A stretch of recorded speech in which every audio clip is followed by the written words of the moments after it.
So, fail to plan, plan to fail, how to avoid costly mistakes, gain absolute clarity, and execute a 6 to 12 month roadmap for real estate success. All right, so let's go.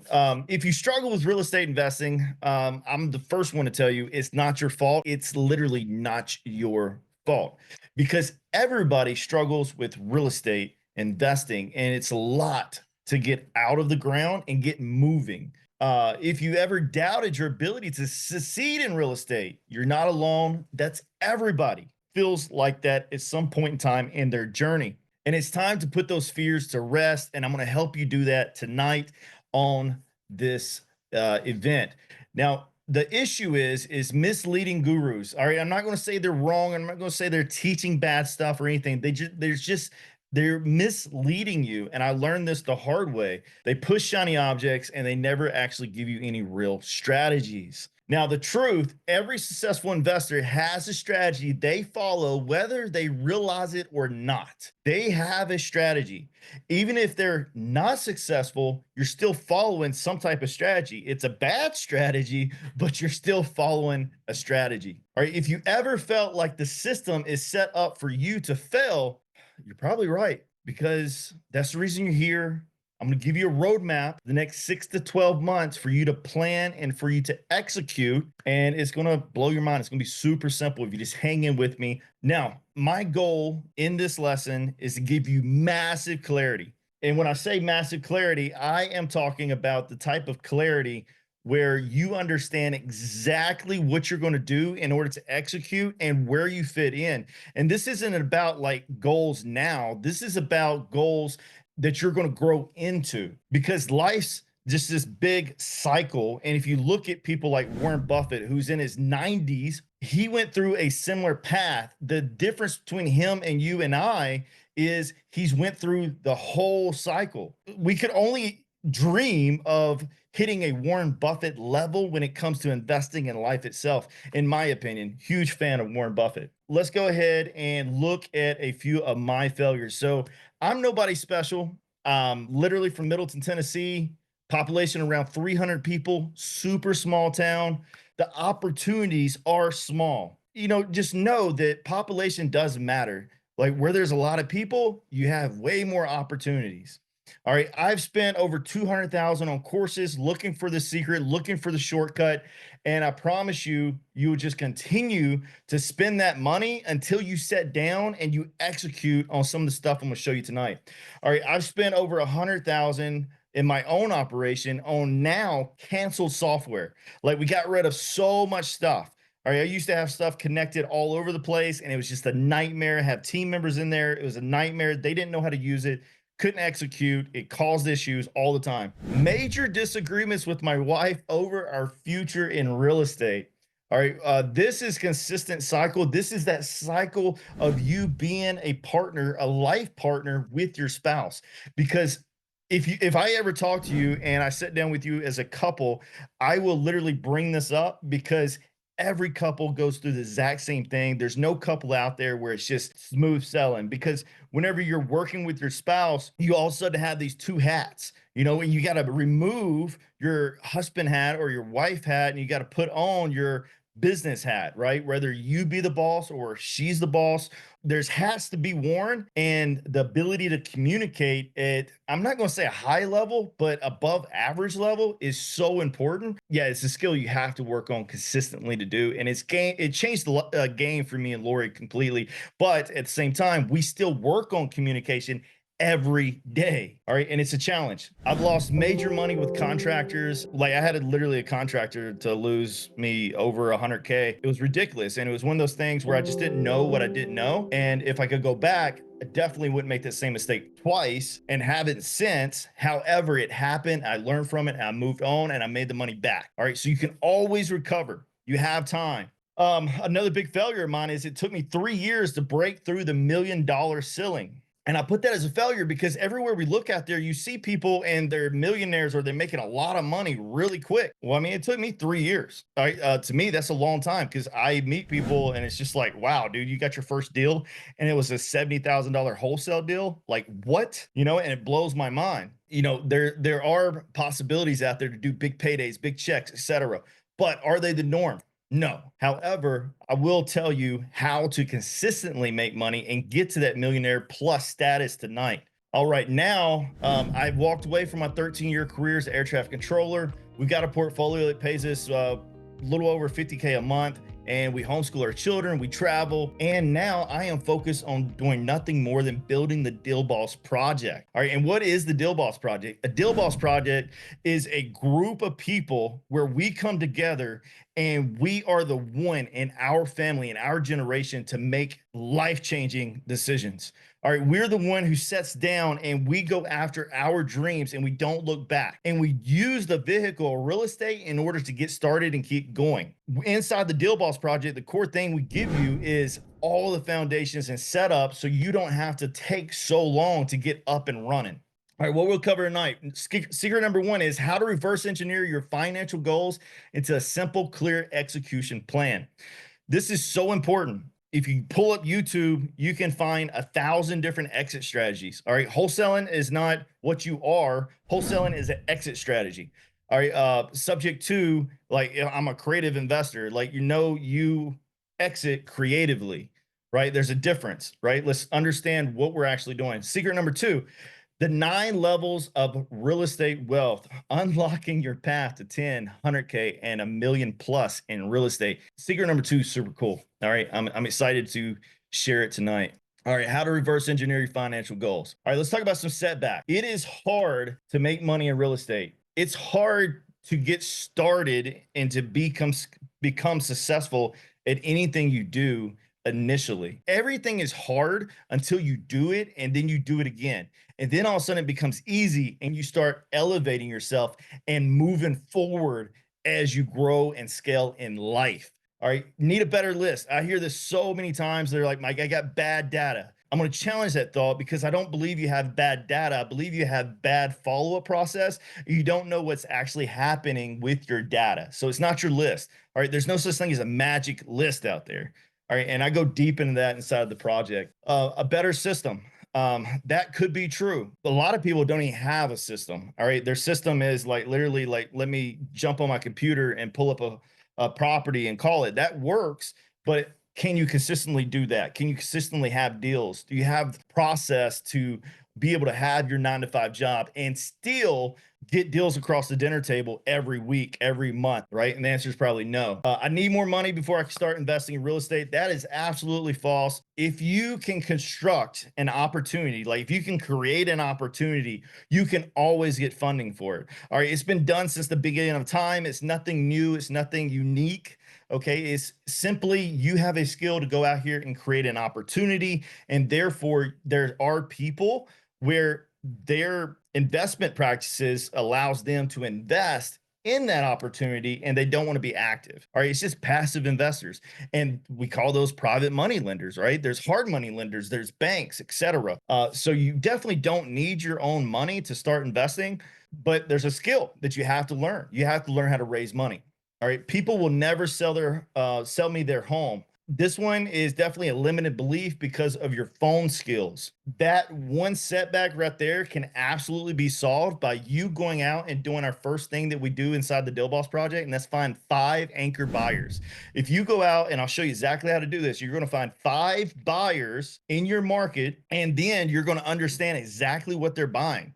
And if you're an investor in that market, you're going to leverage their resources, right? Because they have contractors, they have property managers, they have appraisers, they have the title or escrow companies, right? They have all that stuff in place. All you got to do is become friends with them. And essentially, you're going to become partners. You build your portfolio. And at the same time, all the deals that you generate and you don't want, you end up moving and selling to them. Let's work backwards. In this first secret, I am literally going to work backwards with you. I'm going to remove my camera here. And I just want you to understand that all we're doing is building out a detailed game plan to hit your revenue goals. So these numbers are artificial. If the average wholesale deal is 7,500, and if the average fix and flip is around 70,000, all right, we're going to work back and we're going to figure out what we need to do to hit 100,000 a year. All right. And maybe you want more than that. Maybe you're happy with less than that. The average wholesaling industry wise, I can tell you now is around 8 to 12,000 depending on your market, and the average fix and flip can be around 70 to as low as 25 to 30,000. All right, so it definitely ranges. And even, some markets like the margins or the properties, the sell price is so large that your profit margin becomes even larger and you start breaking through 100 grand on profit, which is crazy. All right, so deals needed with these numbers, you can reverse engineer exactly how many deals you need every month to hit your target. If you write this down, well, now you can communicate this with your team and say, hey, we're behind schedule. Hey, we're on schedule. Hey, we're ahead of schedule. And now you know exactly where to go and where to pull the levers. And I'm going to talk about the levers here in a second at the end of this secret. I'm going to show you the levers that you need to pull. All right, deals per month, 1.2 for wholesaling. All right. But it's fix and flip, obviously bigger payday. So you don't even need a full deal. Like you can go and do one deal and some change here and you hit your goal or revenue goal for 100 grand. All right. It's just simple math, but I feel like so many people overlook this simple concept and they don't actually have a game plan. Instead, it's just like, oh, let me get a deal. Okay. Well, what do you want to accomplish with your deal? Because if you only wanted to make $100,000 a year, you could have a game plan to say, hey, we will only wholesale and our wholesale profit, we want it to be $100,000. And then you turn down all the other deals and you focus on the high revenue spreads from the deals, right? There's business models out there where their strategy is only accepting a certain spread on wholesale deals, only accepting certain spreads on fix and flips, and you'd be shocked at those spread limits, right? I know land investors where literally they won't touch it unless they're making 50K on a wholesale. All right, it's crazy. However, because of that business model, they also turn their nose up and don't go after or pursue smaller deals. All right, so that's something for you to take in consideration as you reverse engineer your game plan. Industry average, like if we're just looking at doing as many deals as possible, you're looking at the around 10K. But then again, what I'm explaining to you is you can get a smaller pool and go after bigger opportunities in these markets that can support it. And you could only do half the amount of deals and still make the same amount of money. All right, so let's go deeper into this. The math. There's 4 things that we need to measure: offers, leads, conversations, and contacts. And so many people that I talk to, they almost do themselves a disservice by jumping all the way up to a deal. They're like, well, I just want a deal. Okay, well, what do you need to do to get one deal? Well, this is just talking about averages. Okay, so if we work backwards here, offers to deals, and you have to make one accepted offer out of every 10 made. All right, so if you made 10 offers and you got one accepted, now we know that KPI. And now all we got to do is replicate it or increase it. And now our revenue goals go up. All right. However, there's things that has to happen in order for you to even get one offer out. And you need to understand this, which is leads. All right. So the next thing is leads. In order to make one offer, you need 10 leads. How many conversations do you need in order to get 10 leads? Well, you can get one lead out of every 5 conversations. Okay. Well, how many people or how many contacts do I need in order to get 5 conversations? You see how easy this is? All right. So if you need one conversation, 2 contacts will get you one conversation. So that means you got a 50% response rate, which is pretty good. Right. Well, now you just reverse engineer that and you know exactly what to do in order to hit your offer KPI. All right. But I bet you're probably not thinking about this or doing this in your own business. All right. Let's go deeper than this, though. The real numbers. All right. Deals per month, 1.2. Offers needed per month, 12. Leads needed per month, 120. Conversations needed per month, 600. New contacts needed per month, 1,200. And I'm going to be the first to tell you again, these numbers are artificial. They're made up. It's just something I put together so you can easily comprehend it. These numbers will only get real whenever you get your first, second, and third deal, and then you go back through and you compare your notes. However, most people, they don't even have a way to figure that out. Instead, they do a deal just randomly and they have no processes in the back in order to increase their volume or decrease their volume. So it's really important to kind of figure this out. New contacts, most likely that's closer to about 10,000 contacts loaded into your system. And then you can consistently generate 3 to 4, 600 conversations a day. All right. And the other numbers, I mean, realistically, out of 600 conversations, are you going to make 120 leads? I don't think so. I think that's probably going to be closer to around 5%, probably half of that. Okay, just to be real and honest with you. Now, saying that, that also determines a lot on your skill and on your marketing strategy. So, for instance, all of this would change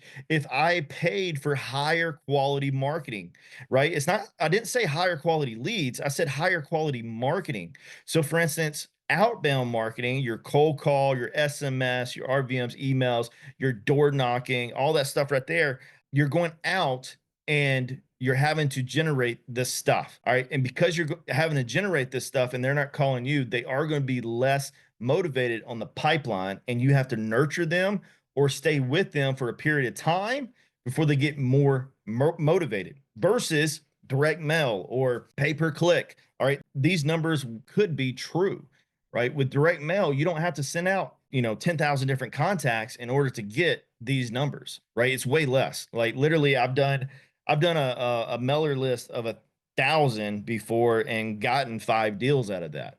But also I had a good follow-up process out of that direct mail campaign and followed up and let it drift out for the 7 drips that I needed to hit, and was ended up coming around 12 deals total for that whole campaign. And still, you can continue to cycle it and cycle that same list, and you're going to continue to squeeze out of that same list.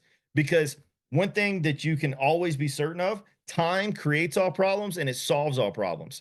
So if you have a contact in your system and you know how to contact them, all you're waiting for is for them to experience a major life event. And major life events, a lot of times, they cause people to want to sell their home. And whenever that happens, you come in and you can solve problems that the retail market cannot. And there you go. You just made some money. All right, what is the execution plan? To achieve 100,000 in annual income through wholesaling, here's your targets. 1,200 contacts, conversations 600, leads 120, offers 12, closing deals 1.2. It's literally that simple. Figure out how many contacts you need, and then out of those contacts, figure out how many conversations you can generate a day. All right, inside the Dealboss project, we do this by automations, and literally I have members that are generating 100+ conversations every day because they have their system cranked up. It's literally getting a bunch of responses. Now, those responses aren't all leads. Those responses are just conversations that have to be nurtured and turned into leads. And in between the conversation and the leads, that's where the skill starts to come in to play. So depending on the skill level, you can definitely change these numbers. Same thing with leads to offers, and same thing with offers to close deals.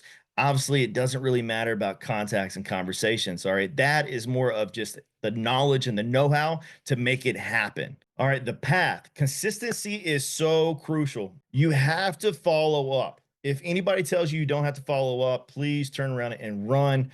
You're going to be very disappointed and you're going to get frustrated. But if you can go ahead and get the mindset that every time you have a conversation with a new contact, a new seller, a new buyer, etc., it is going to help you so much if you just add them to your follow-up process.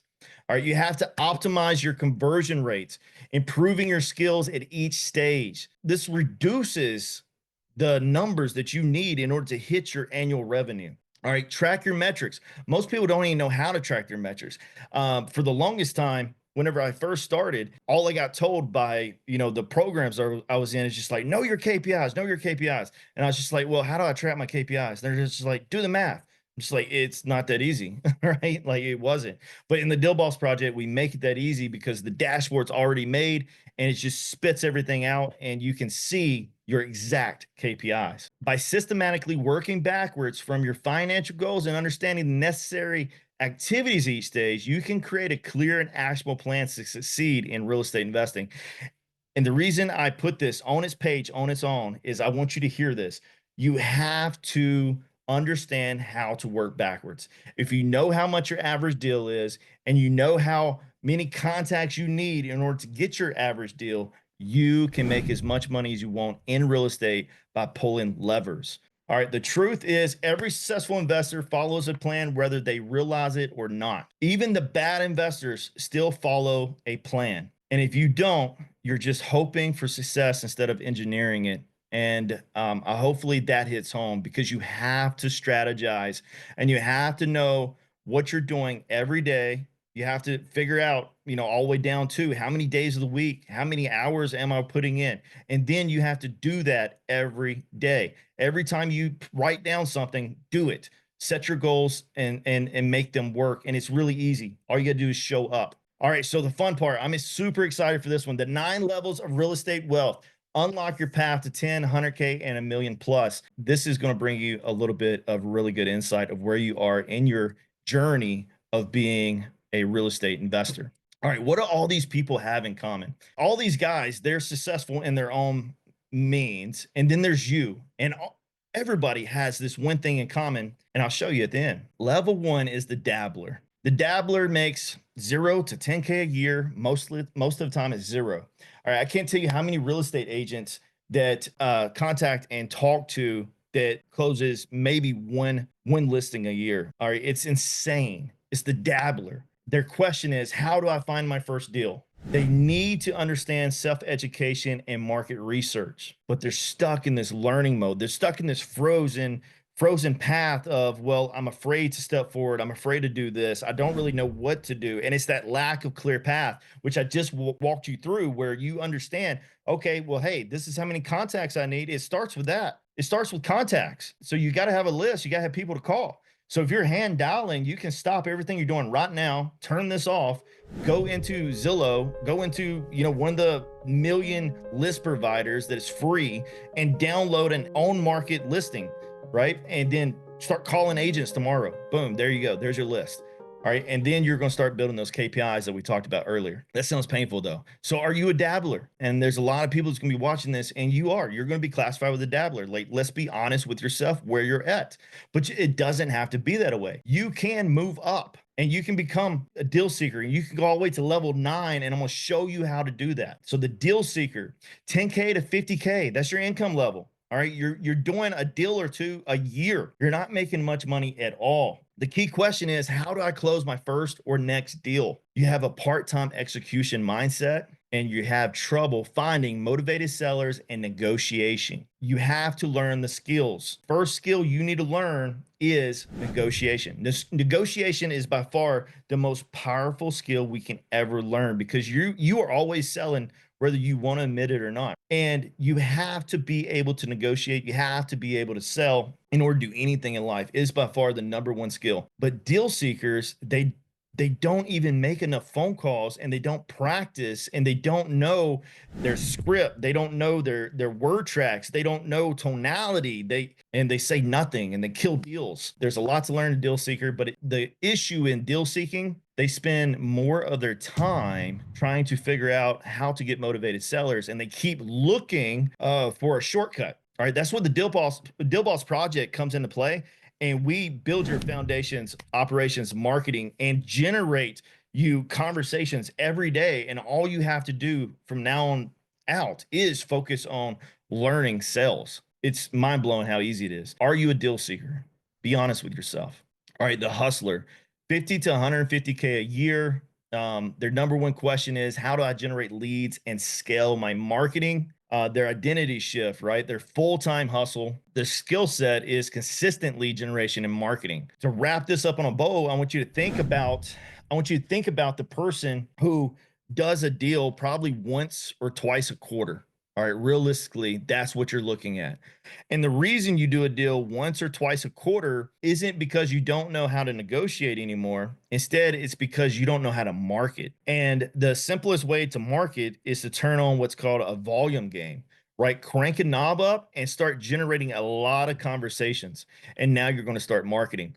But us, for people who don't have a large business, a lot of capital to invest, you hear other people on YouTube and these bigger companies talk about, oh, you have to do pay per click. Or like that's where you get the real leads. And then you start looking at that. Now all of a sudden you got to run ads, and everything gets really, really complicated and expensive because you haven't built the systems and learn the skills needed in order to execute at that level.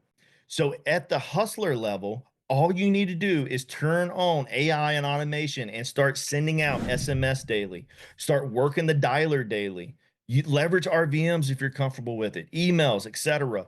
Run you a little direct mail campaign. All right, for $5 to $1,000, you can get a nice direct mail campaign set up. All you need is the system to actually catch it. All right, you catch that lead when they come in and you work the lead. All right, so the hustler needs consistency. They need a steady pipeline so they can follow it. Are you a hustler? Be honest. All right, the deal maker, 150 to 500,000 a year. Number one question is, how do I consistently close 3 to 5 deals a month? The identity shift is overtime grind. All right, so they are working 24/7, bless their hearts, and they're trying to get their marketing up.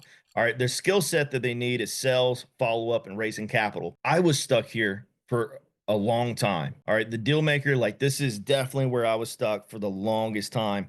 And the missing piece, honestly, is bringing in teams. Bringing in, you don't have to have a big team either. You need to bring in one person, maybe two, that can take some of this off of you and they can handle the follow-ups. So you, the entrepreneur who's most likely better on the phones, most likely better at funding the deals, getting deals across escrow, etc., can focus on what you do best and not the follow-ups. All right, so essentially what I'm telling you is go get you a setter and then plug them into a proven operation that makes it easy so you don't have to spend 2-3 hours a day managing them, and you can actually do what you're good at. All right, and a setter should be able to sit there and manage your lower quality prospects and set you appointments consistently. And that's going to change the game for you. All right, so are you a deal maker? The business owner, 500 to 1.5. All right, how do I build a team to help me grow? Delegate and execution. All right, your skill set, systems, CRM automation, and hiring. The big skill set right here and the big issue is hiring. It is a art to be able to hire a team that actually performs. It's a major skill set to be able to manage a team. All right, the KPIs I talk about, like whenever I join these programs and they're like, hey, what's your KPIs? What's your KPIs? And I couldn't tell them. Well, what I realized through my journey was the reason I couldn't tell them was because I never really needed them because I was a one-man show. Instead, it wasn't important to me. However, when I started building a team, I can express how important those numbers were because when I hire people, I have to also give them a singular task for them to show up and do every day. And if I don't do that, now it's overly complicated and nothing's going to get done. If you're an entrepreneur, you probably live in that cycle. All right. You kind of bounce back and forth and doing things. That's part of being the business owner where you are pulling multiple levers every day, putting out fires here and there.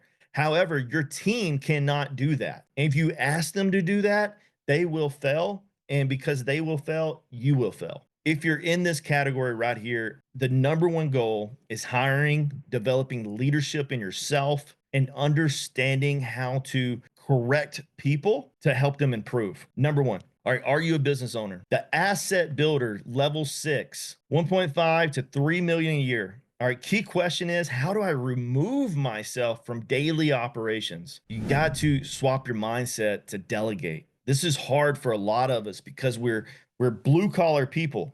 All right, I'm a blue collar man. My hands are rough. I've worked my entire life, like flipping and everything. Flipping in the beginning was really hard for me because instead of getting the contractor to fix his mistake or doing it the business way, instead I'd be like, move out of the way, I'm gonna do this and I'll show you how to do this, and I would show them how to do it, right? But at the same time, that didn't serve me because again, I needed to learn team building, and leadership skills. And it took me a long time to learn that. And I'm still learning that now, right? This is something that you never stop learning.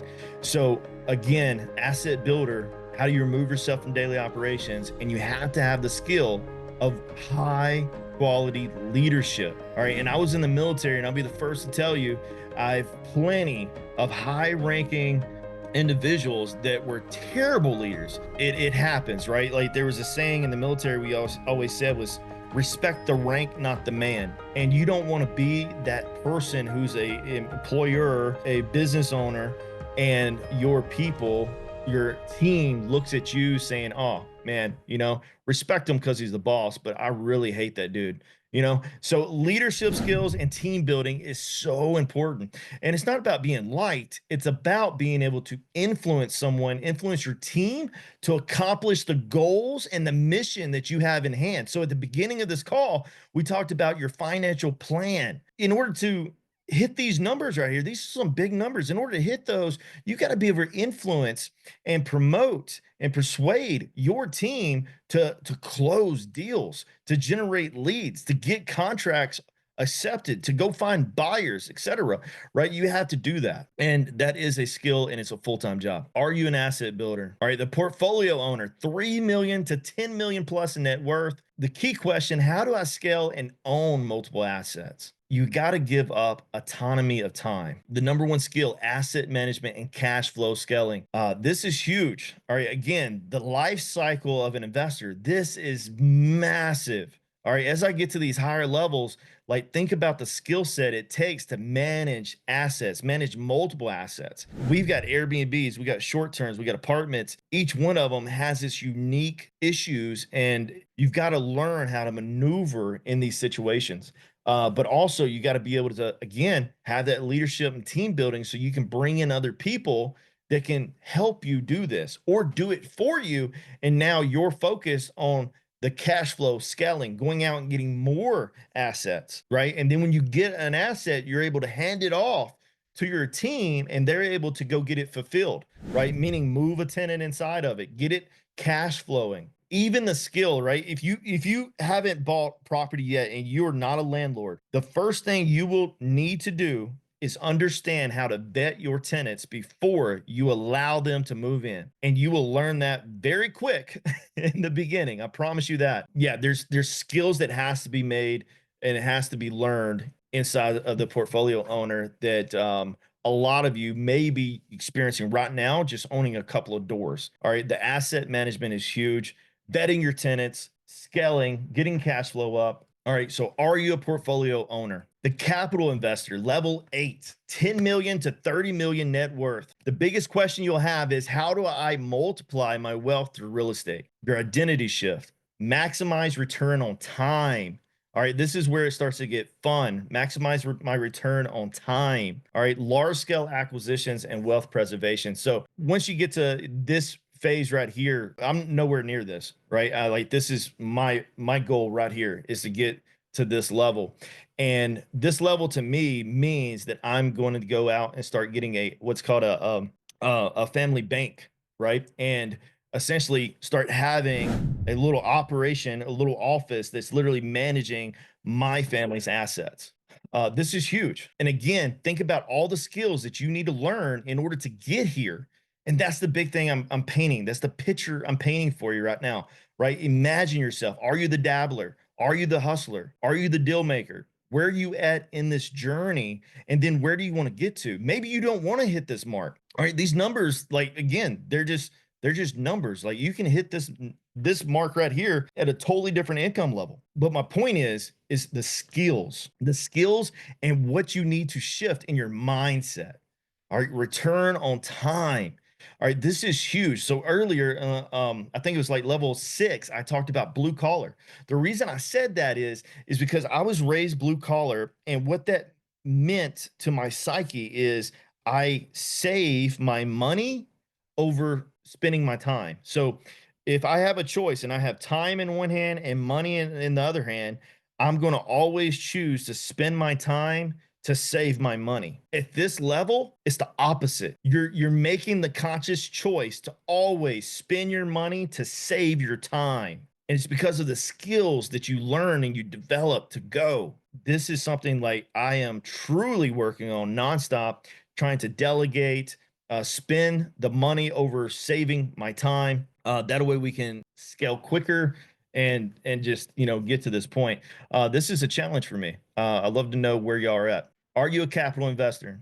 All right, last one, the legacy investor, level 9, 30 million plus net worth or a million plus per year passive. Crazy numbers, right? How do I create a lasting legacy? All right, these are net numbers too, right? Think net. Invest and give away leveraged time, impact, philanthropy, and large scale development. This is just the biggest investor of the biggest, right? Like these are people that's doing a lot of giving back, right? Think philanthropy, the impact. I'm definitely not going to categorize myself as a legacy investor. However, the Dealboss project, that is like the vehicle that I'm putting into place right now in order to hit this, because I want to create massive impact and I want to remove the overwhelm that we went through, me and Lori, building our portfolio to get to where we're at today and going through all the hardships and difficulties. Through the Dealboss project, I'm able to do that because I'm able to get you way ahead of the game in like 3 days. It's stupid the value that we're given. All right.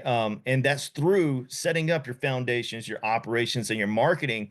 And all you have to do is focus on sales. All right. We're literally giving you the buyers and showing you exactly who to focus on. All right. And then you start scaling your wealth and your legacy. All right. So are you a legacy investor? Let's talk about problems and solutions out of all of these levels.